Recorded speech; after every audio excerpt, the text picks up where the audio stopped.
We have tremendous support from the people of our country. They hate what's happening at the border.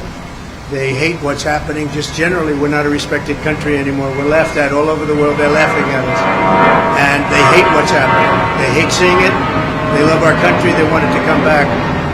And we're going to do that. If you think about it, had the results of the election been different, that would be nice. You wouldn't have the Ukrainian situation with Russia. You would not have had an attack on Israel, which was so horrible. You would not have had inflation. You wouldn't have China talking about Taiwan. You wouldn't have any of the problems that we have today. And you certainly had a broke Iran, and now you have a very rich Iran. Iran was broke when I left. They had no money to give to Hamas. They had no money to give to Hezbollah. And now they have 200 billion. Plus, as you probably know, people don't like to admit it, they certainly control Iraq. And Iraq has another 300 billion. So you have a very rich group of countries. And as you know, Iraq should have never happened. That was a balance against Iran, and we blew out the balance, and now Iran has essentially Iraq. And Iraq doesn't like saying that, but that's the way it is, and it's a shame. The world is in tremendous danger. We're in danger of possibly a World War III, and we have a man who's absolutely the worst president in the history of our country. He can't put two sentences together. He's not going to be able to negotiate with Putin or Xi or Kim Jong-un, North Korea. Not going to be able to negotiate with anybody. All he knows how to do is drop bombs all over the place, meaningless bombs, except they kill a lot of people. It costs a lot of money. Every time you see a bomb, it's another $1 million, and it actually sets us back. We have peace through strength. This should not be happening. The Middle East is blowing up. It's blowing up, and a lot of people are being killed, and it's so unnecessary.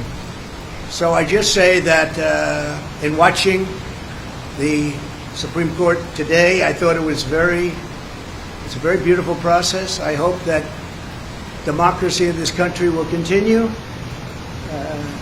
because right now we have a very, very tough situation with all of the radical left ideas, with the weaponization of politics. They weaponize it like it's never been weaponized before.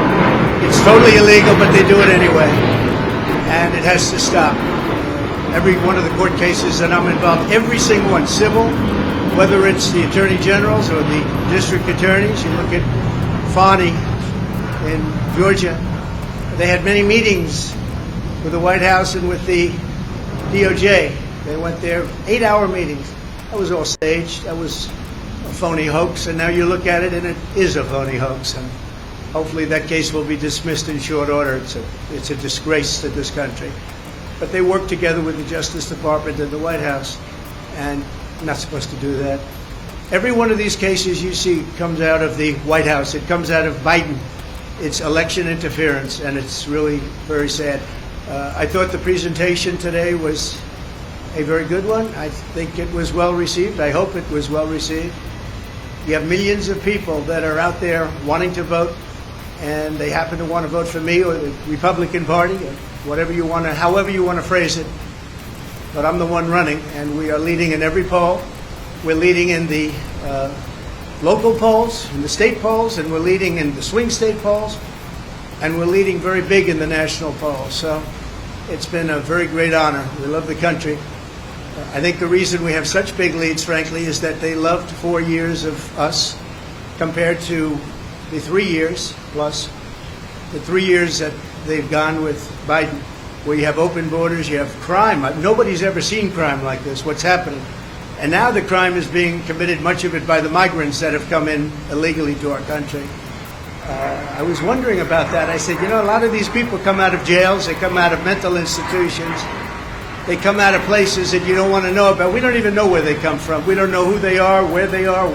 They're being dumped in from mental institutions, from prisons and jails, and many terrorists are coming into our country. We're going to be paying a big price. They have to stop it. They have to close the border. By the way, the president can do it just by saying, I want the border closed. I closed the border. We had the safest border in the history of our country. Now we have the most unsafe border in the history of the world. There's never been a country with a border like this, not even a third world country.